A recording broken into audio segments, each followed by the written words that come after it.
On dit souvent que le silence est d'or, mais dans l'histoire, le silence est rarement innocent.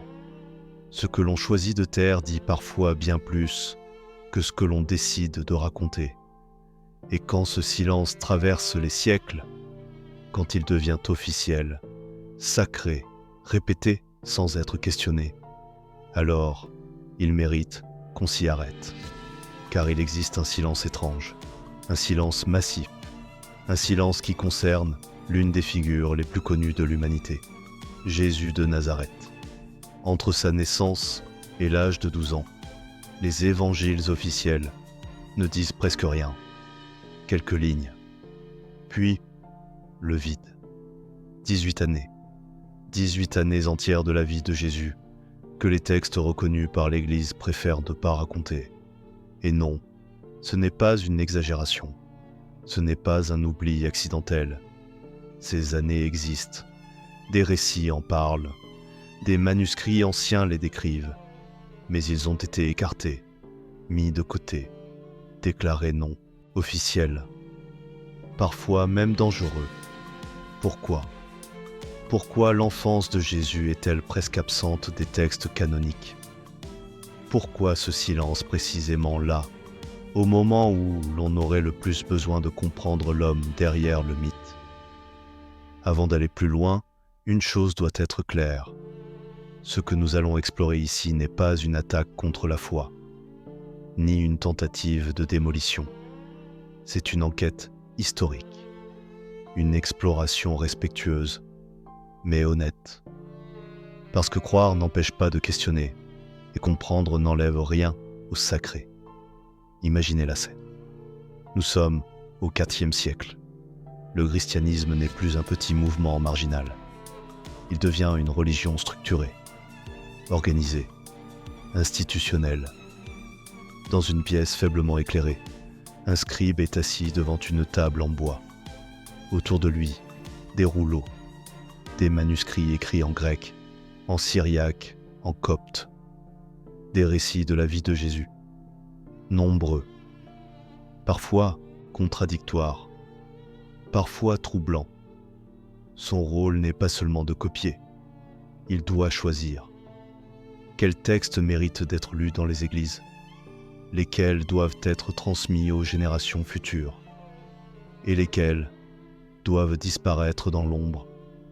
Ce moment est décisif, car à cet instant, l'histoire commence à se figer. Ce que nous appelons aujourd'hui les évangiles canoniques, Matthieu, Marc, Luc et Jean, ne sont pas les seuls à avoir existé. Ils sont ceux qui ont été retenus. Mais à côté d'eux, circulaient d'autres récits, des évangiles dits apocryphes, des textes que beaucoup de chrétiens lisaient, récitaient, croyaient. Certains parlaient précisément de ce que les évangiles officiels taisent, l'enfance de Jésus, ses premières paroles, ses premiers gestes, ses premières colères aussi. Et c'est là que le malaise commence, car ces récits montrent un Jésus enfant, profondément humain, parfois trop humain, un enfant qui apprend, qui expérimente, qui se trompe, qui étonne, qui dérange. Alors une question s'impose presque naturellement. Si ces textes existaient, s'ils étaient lucus, s'ils tentaient de combler ce vide de 18 années, pourquoi ont-ils été exclus ? La réponse facile serait de dire qu'ils étaient faux, inventés, sans valeur. Mais l'histoire n'est jamais aussi simple. Ces textes étaient connus, discutés, débattus par des théologiens parmi les plus influents des premiers siècles. Leur problème n'était pas seulement leur fiabilité, c'était leur image de Jésus. Car raconter l'enfance, c'est accepter l'idée d'un développement, d'un apprentissage, d'une évolution. Et cela pose une question vertigineuse. Un Dieu peut-il apprendre ? Un être divin peut-il grandir, hésiter, changer ? Pour une Église en train de définir ses dogmes, cette question était explosive. Alors le silence est devenu une solution. Ne pas raconter, c'était contrôler. Écarter ces années, c'était protéger une image, une théologie, une cohérence. Mais ce silence n'est pas neutre. Il façonne notre perception. Il détermine ce que nous croyons savoir et ce que nous n'avons jamais eu l'occasion de questionner. Et c'est là que le mystère devient plus profond. Car ce vide apparaît précisément au moment où l'Église commence à structurer officiellement la foi, à fixer ce qui est orthodoxe et ce qui ne l'est pas. Alors une dernière question s'impose et elle nous accompagnera dans la suite de cette exploration.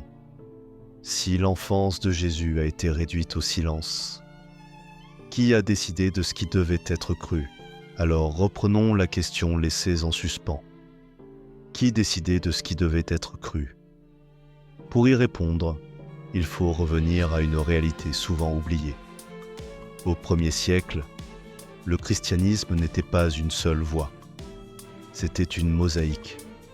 Entre le 2e et le 4e siècle, il n'existait pas un christianisme, mais des christianismes, des communautés dispersées à travers l'Empire romain, certaines à Rome, d'autres en Égypte, en Syrie, en Anatolie, et chacune possédait ses propres récits, ses propres traditions, ses propres textes sur Jésus. À cette époque, personne ne parlait encore de Nouveau Testament tel que nous le connaissons aujourd'hui. Il n'y avait pas de liste officielle, pas de sommaire sacré, seulement des écrits qui circulaient, se copiaient, se lisaient à voix haute lors des rassemblements. Et ils étaient nombreux, bien plus nombreux qu'on ne l'imagine. Des évangiles, des lettres, des récits de miracles, des histoires de l'enfance de Jésus, des paroles attribuées à ses disciples, et parfois à Jésus lui-même. Certains de ces textes étaient profondément poétiques, d'autres dérangeants, parfois même choquants. Mais tous avaient un point commun. Ils tentaient de répondre à une soif immense, comprendre qui était vraiment Jésus. Alors pourquoi, aujourd'hui, n'en reste-t-il que 4? La réponse commence avec un mot-clé, l'institution. À partir du IIIe siècle, le christianisme change de nature. Il passe d'un mouvement spirituel souvent persécuté à une religion qui cherche à se structurer, à s'unifier, à parler d'une seule voix. Et une religion qui devient institution ne peut pas se permettre l'ambiguïté. Car l'ambiguïté divise. Elle crée des débats, des interprétations multiples et surtout des conflits. Or, à mesure que l'Église gagne en influence, elle comprend une chose essentielle. Pour survivre, elle doit contrôler le récit. C'est là qu'apparaît la notion de canon. Une liste fermée, officielle, définitive. Ces textes seront lus dans les églises. Ces textes définiront la doctrine. Les autres seront exclus. Ce processus ne se fait pas en une nuit. Il s'étale sur des décennies, parfois des siècles. Des conciles sont organisés. Des débats théologiques s'éclatent. Des évêques argumentent, s'opposent, négocient. Et peu à peu, une frontière se dessine. D'un côté, les écrits dits inspirés. De l'autre, ceux qualifiés d'apocryphes. Un mot qui signifie littéralement caché. Mais caché ne veut pas dire inconnu. Car au moment où ces décisions sont prises, certains évangiles apocryphes sont extrêmement populaires. Ils sont lus, recopiés, aimés. Et beaucoup parlent précisément de ce que les textes canoniques ne racontent pas. L'enfance de Jésus. On y trouve des récits de miracles précoces, des guérisons étonnantes, mais aussi des scènes troublantes. Un Jésus enfant qui agit sans toujours mesurer les conséquences. Un Jésus qui surprend et parfois inquiète. Et là, une question devient impossible à éviter. Et si l'histoire que vous connaissez n'était qu'une version parmi d'autres? Ce n'est pas une provocation gratuite. C'est une réalité historique. Des dizaines de textes ont été écartés. Pas parce qu'ils n'existaient pas, mais parce qu'ils ne correspondaient pas à l'image que l'Église était en train de construire. Car au-delà de la théologie, il y avait un enjeu politique. Un Jésus trop imprévisible était dangereux. Un Jésus trop humain compliquait le message. Un Jésus enfant qui apprend et expérimente posait un problème fondamental.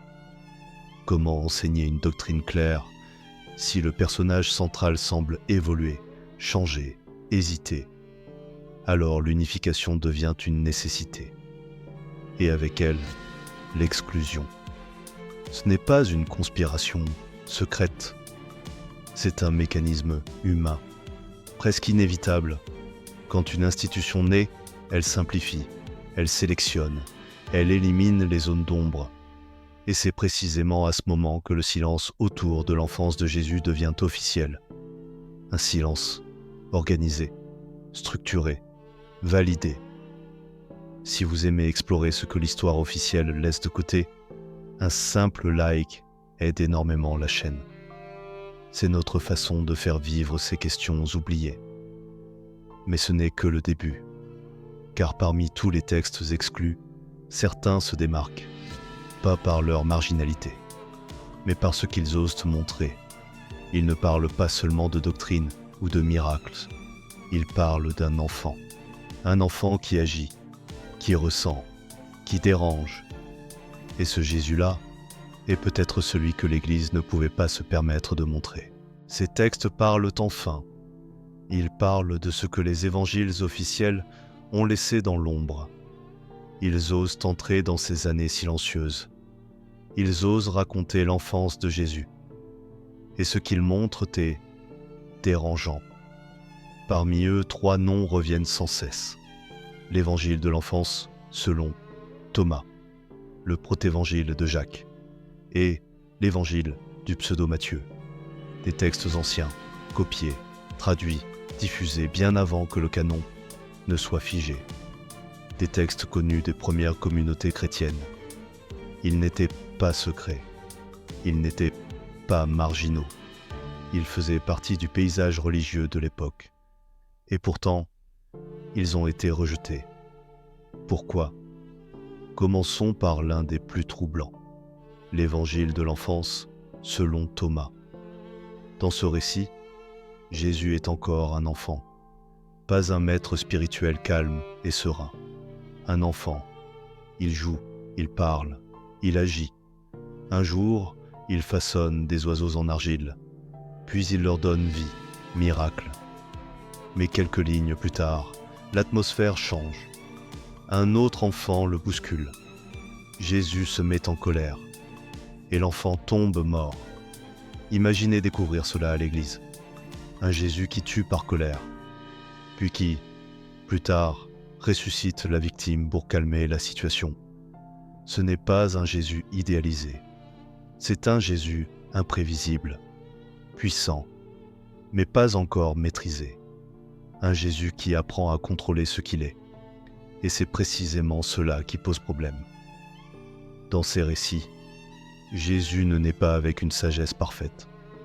Il la développe, il expérimente ses capacités, il fait des erreurs. Ce n'est pas un Dieu figé dans une perfection absolue. C'est un être en devenir. Le protévangile de Jacques, lui, se concentre davantage sur le contexte. La naissance, la famille, Marie enfant, consacrée au temple. Il cherche à combler les silences laissés par les évangiles officiels, à répondre à la curiosité naturelle des croyants. Qui étaient ses parents? Comment a-t-il grandi? Dans quel environnement?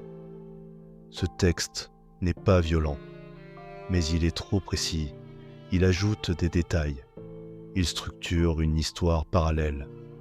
Et dans une religion qui tente de fixer un récit unique, trop de détails deviennent dangereux. Puis vient le pseudo-Matthieu. un mélange, une synthèse, un texte qui compile plusieurs traditions de l'enfance de Jésus. On y retrouve des miracles spectaculaires, des dragons qui s'inclinent devant l'enfant, des palmiers qui se penchent pour nourrir la famille, mais aussi cette idée constante. Jésus agit avant de comprendre pleinement. Il est puissant, mais encore enfant. Et c'est là que se trouve la clé. Le problème de ces récits n'était pas qu'ils étaient absurdes ou invraisemblables. Les évangiles canoniques contiennent eux aussi des miracles. Le problème, c'était l'image. Un Messie qui apprend, un Messie qui se met en colère, un Messie qui évolue. Pour une Église en train de définir la nature divine du Christ, cette image était intenable. Car si Jésus apprend, alors il n'est pas omniscient dès la naissance. S'il se trompe, alors il n'est pas parfait. Et si sa perfection se construit dans le temps, alors la théologie vacille. Ces textes rendaient Jésus trop proche, trop humain, trop accessible. Il risquait de transformer le mystère en expérience humaine. Et cela, paradoxalement, inquiétait. Car une figure divine trop humaine échappe au contrôle.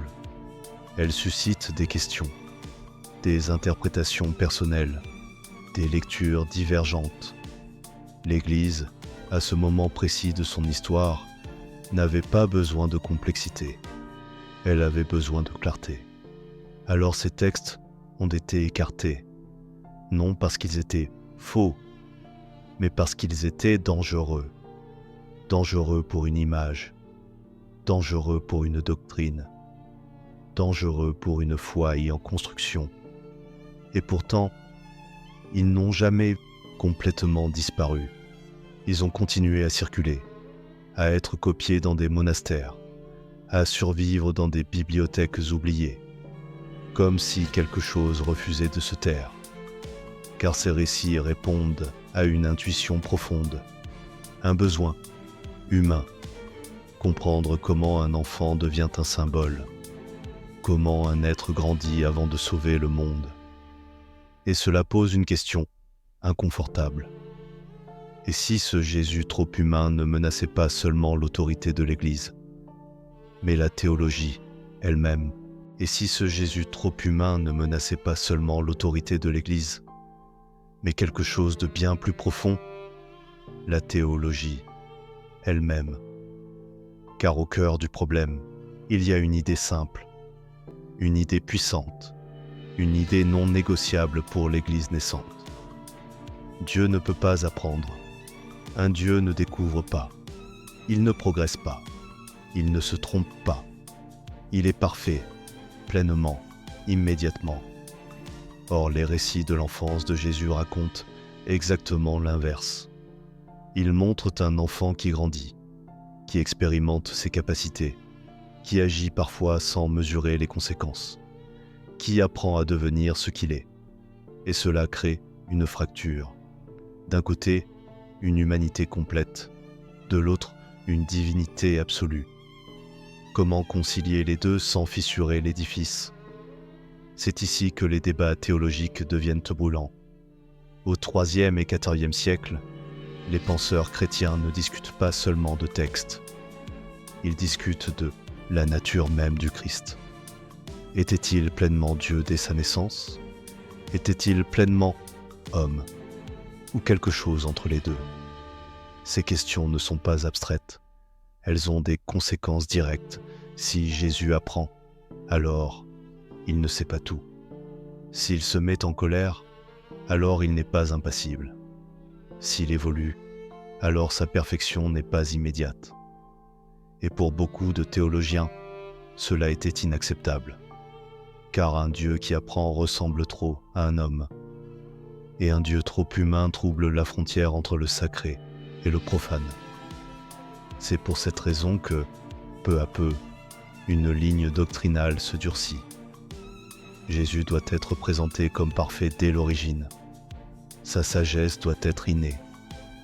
Sa nature divine ne doit jamais être remise en question par un processus de croissance.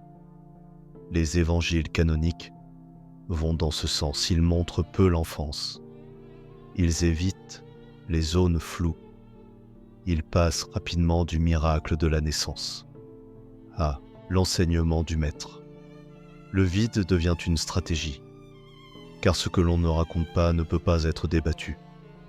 Les évangiles de l'enfance, eux, font exactement l'inverse. Ils ouvrent des questions, ils introduisent des tensions, ils forcent à penser à un Dieu en devenir. Et cela, pour une Église qui cherche l'unité doctrinale, est un risque majeur. Mais tout le monde n'était pas d'accord. Certains courants chrétiens défendaient ces textes. Ils y voyaient non pas une menace, mais une richesse.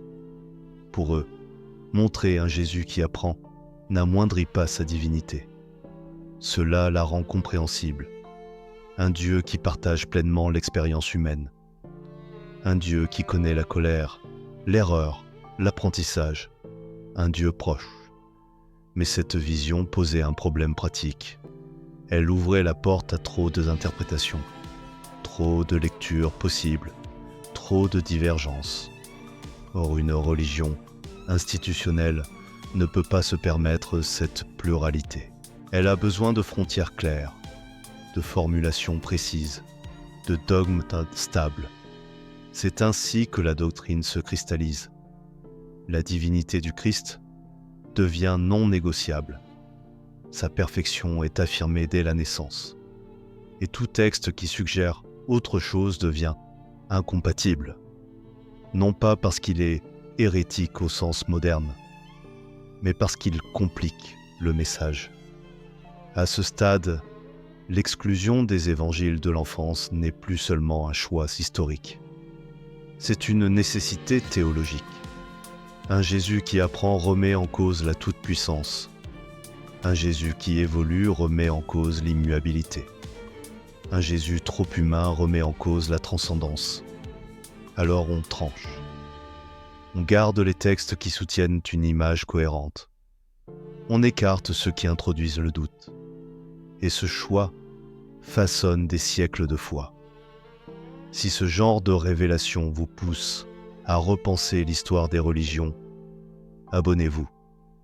Les prochaines vidéos iront encore plus loin, là où peu osent regarder. Mais il y a un détail essentiel que l'on oublie souvent. Ce mécanisme n'est pas propre au christianisme. Effacer les zones d'ombre, simplifier les récits fondateurs, écarter les versions dérangeantes. C'est un réflexe universel. Quand une foi devient institution, elle choisit toujours une histoire officielle.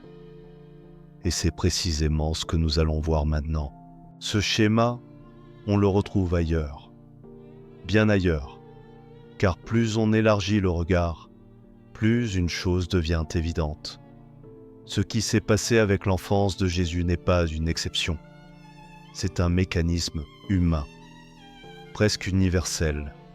Chaque fois qu'un mouvement spirituel devient une institution, l'histoire change de forme. Au début, tout est fluide, multiple, vivant. Les récits circulent librement, les versions coexistent, les contradictions ne sont pas encore un problème. Puis vient le moment décisif, celui où une communauté devient une autorité. Et à ce moment-là, quelque chose se produit. On ne raconte plus pour explorer, on raconte pour stabiliser. Prenons un instant pour comparer. Dans de nombreuses traditions religieuses, la jeunesse des grandes figures est soit absente, soit idéalisée, soit entièrement reconstruite après coup. Pourquoi ? Parce que l'enfance est une zone dangereuse. L'enfance, c'est l'imperfection, l'apprentissage, le doute, l'erreur. Et ces éléments entrent rarement en harmonie avec une figure sacrée que l'on veut parfaite. Alors que fait-on ? On embellit, on simplifie, ou on efface. Dans certains cas, la jeunesse est transformée en une suite de prodiges. L'enfant est déjà sage, déjà exceptionnel. déjà différent des autres. Dans d'autres, elle disparaît presque complètement, comme si elle n'avait jamais existé. Pourquoi ce réflexe revient-il si souvent ? Parce qu'une institution religieuse ne transmet pas seulement une histoire. Elle transmet un modèle clair, lisible, stable. Or, un personnage qui grandit, qui évolue, qui change, n'est pas stable. Il invite à la nuance, à la complexité, à l'interprétation personnelle. Et pour une institution, cela représente un risque. Le mythe commence précisément à l'instant où l'institution naît. Avant cela, il y a des récits. Après cela, il y a une version officielle. Et cette version officielle n'est pas forcément mensongère. Elle est sélective. Elle garde ce qui renforce l'autorité. Elle élimine ce qui la fragilise. Ce n'est pas une machination secrète. C'est une logique. Une logique de survie. Une religion qui devient dominante doit parler d'une seule voix. Elle doit éviter les ambiguïtés. Elle doit proposer un récit capable de traverser les siècles sans se fissurer. Alors elle polit ses figures fondatrices. Elle lisse leur aspérité. Elle transforme des parcours humains en symboles. Dans ce processus, l'enfance est presque toujours sacrifiée, parce qu'elle rappelle une vérité inconfortable. Même les plus grands ont commencé petits. Même les figures sacrées ont appris. Même les prophètes ont été des enfants. Et cette vérité rapproche trop. Elle rend le sacré accessible, peut-être même imitable. Or, une institution préfère souvent l'admiration à l'identification. C'est là que le regard change. Quand on comprend que l'effacement de l'enfance de Jésus n'est pas un cas isolé, la colère se dissipe. La suspicion aussi. Il ne s'agit plus de trahison. Il s'agit de dynamique humaine. Des hommes, dans un contexte donné, ont fait des choix pour préserver une cohérence, une unité, une stabilité. Cela ne rend pas ces choix malveillants, mais cela les rend compréhensibles et surtout discutables. Car une fois que l'on voit le schéma, il devient impossible de l'ignorer. Là où une foi se structure, une histoire se simplifie. Là où un dogme se fixe, des récits disparaissent. Là où une institution parle, certaines voix se taisent. Alors une nouvelle question émerge. Si ce mécanisme est universel, si toutes les traditions ont effacé, modifié ou embelli leurs origines, que perdons réellement dans ce silence? Et plus précisément, qu'a perdu le christianisme en effaçant l'enfance de Jésus? Alors posons-la franchement, cette question. Qu'a-t-on perdu dans ce silence? Quand l'enfance de Jésus disparaît des récits officiels, ce n'est pas seulement une période de sa vie qui s'efface. C'est une manière de croire, une manière de se reconnaître dans le sacré. Car sans enfance, Jésus apparaît presque déjà accompli, presque déjà lointain, comme s'il avait toujours su, comme s'il n'avait jamais eu à apprendre. Et cela crée une distance. Un Jésus sans enfance devient un idéal, mais rarement un compagnon de route. L'enfance, pourtant, est le lieu de l'identification, le moment où l'on découvre le monde, où l'on se trompe, où l'on grandit à travers l'erreur. En effaçant cette phase, on efface aussi la possibilité de se dire « il a été comme moi ». Un enfant qui apprend, un enfant qui hésite, un enfant qui grandit dans un environnement réel, avec des contraintes, des attentes, des incompréhensions. Sans cette dimension, la spiritualité se transforme. Elle devient verticale, admiration d'en haut, obéissance plutôt que relation. Alors qu'un Jésus enfant aurait pu offrir autre chose, un modèle de croissance, une foi qui se construit, une spiritualité incarnée, vécue au quotidien, dans le doute autant que dans la certitude. Sur le plan culturel aussi, la perte est immense. L'absence de récit d'enfance laisse un vide narratif, un vide que l'art, la littérature, la tradition populaire ont tenté de combler, souvent en marge de l'institution. Des contes, des légendes, des images, comme si l'imaginaire collectif refusait d'accepter ce silence total. Car l'enfance est essentielle pour comprendre un destin. Sans elle, tout semble surgir soudainement, sans continuité. Un enfant naît, puis, presque immédiatement, un maître enseigne. Et entre les deux, rien. Ce vide peut rassurer une doctrine, mais il fragilise l'expérience humaine de la foi. L'Uliho empêche certaines questions. Il décourage certains doutes. Il fait croire que le chemin spirituel doit être linéaire, parfait, sans hésitation. Or, la réalité humaine est tout autre. Nous avançons par essai, par erreur, par moments de colère, de confusion, de silence. Un Jésus qui aurait traversé cela aurait pu devenir un miroir, pas seulement un modèle inaccessible, mais un compagnon intérieur. Ce silence a aussi des conséquences sur l'enfance elle-même. Quand la figure centrale d'une religion n'a pas de véritable enfance racontée, l'enfance perd de sa valeur symbolique. Elle devient une simple étape à dépasser, pas un lieu sacré en soi. Et pourtant, reconnaître la dimension spirituelle de l'enfance, c'est reconnaître que la foi peut naître dans la fragilité, dans l'apprentissage, dans l'imperfection. Beaucoup de croyants, aujourd'hui encore, ressentent cette tension. Ils aiment profondément leur foi, mais se sentent parfois écrasés par une image de perfection impossible à atteindre. Ils pensent que douter est une faute, que chercher est une faiblesse, que se tromper est un échec. Et si ce malaise venait aussi de là, d'une histoire trop lisse, d'un récit trop fermé, d'un Jésus qui semble ne jamais avoir traversé ce que nous traversons. Explorer les récits effacés de son enfance ne détruit pas la foi. Pour beaucoup, cela la rend plus respirable, plus humaine, plus proche, plus honnête. Cela rappelle que la spiritualité n'est pas un état figé. C'est un chemin fait de croissance, de questionnement, de silence aussi. Et peut-être que ce silence-là, justement, mérite d'être réentendu, car il ouvre une possibilité. La possibilité de réconcilier ce que l'on croit avec ce que l'on est, de laisser l'histoire éclairer la foi, sans l'affaiblir.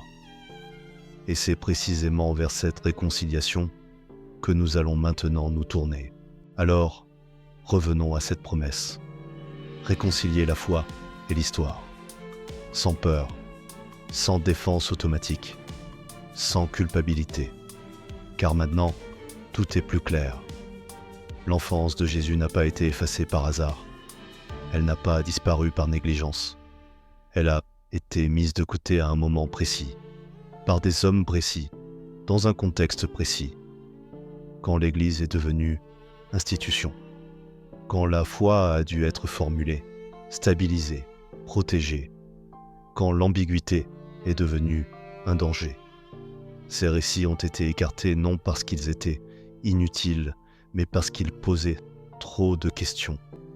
Ils montraient un Jésus en croissance, un Jésus qui apprend, un Jésus qui traverse des tensions humaines. Et pour une théologie qui affirmait une perfection immédiate, c'était incompatible. Les conséquences, nous les avons vues. Une image plus lisse, plus cohérente, mais aussi plus distante. Alors la question n'est plus de savoir si ces choix étaient bons ou mauvais. Ils ont été faits. Ils appartiennent à l'histoire. La vraie question est ailleurs. Que faisons-nous aujourd'hui de cette connaissance ? Car il existe deux manières de croire. Une foi fragile, qui a besoin de certitudes figées, qui tremble face aux questions, qui confond le doute avec la trahison. Et une foi mature, une foi qui n'a pas peur de regarder son passé, qui accepte que l'histoire soit complexe, qui comprend que la vérité ne se brise pas au contact des questions. Redécouvrir les silences de l'histoire chrétienne ne détruit rien. Au contraire, cela rend la foi plus adulte, plus enracinée, moins défensive. Comprendre pourquoi certains récits ont été effacés, ce n'est pas rejeter ce qui a été conservé. C'est élargir le regard. C'est accepter que le sacré est traversé des mains humaines, des choix humains, des peurs humaines aussi. Et cela ne rend pas Jésus moins divin, cela le rend plus proche. Car un Jésus qui a grandi, qui a appris, qui a traversé l'enfance, n'est pas un Jésus affaibli. C'est un Jésus incarné, un Jésus qui ne plane pas au-dessus de l'expérience humaine, mais qui la traverse. Et peut-être est-ce là la clé. L'enfance effacée de Jésus devient alors un miroir. Elle nous rappelle que toute foi vivante passe par des phases, des silences, des zones d'ombre, qu'elle évolue, qu'elle mûrit. Comprendre n'est pas trahir, questionner n'est pas détruire, explorer n'est pas renier, c'est approfondir. Et dans un monde où la foi est souvent réduite à des slogans ou des certitudes rigides, oser regarder l'histoire en face devient un acte de courage spirituel. Redécouvrir Jésus sans peur, c'est accepter qu'il y ait eu des choix, des pertes, des silences, mais aussi des possibilités. La possibilité d'une relation plus honnête, plus humaine, plus libre. Alors la question se pose naturellement et elle vous appartient désormais. Une foi peut-elle grandir sans affronter son histoire? Partagez votre réflexion en commentaire. Pas pour avoir raison, mais pour comprendre ensemble. Les communautés fortes sont celles qui osent poser des questions difficiles avec respect. Car au fond, l'histoire ne nous enlève rien. Elle nous invite simplement à croire autrement, avec plus de conscience, plus de profondeur et peut-être plus de paix. Parfois, ce que l'on a effacé en dit plus long que ce que l'on a conservé.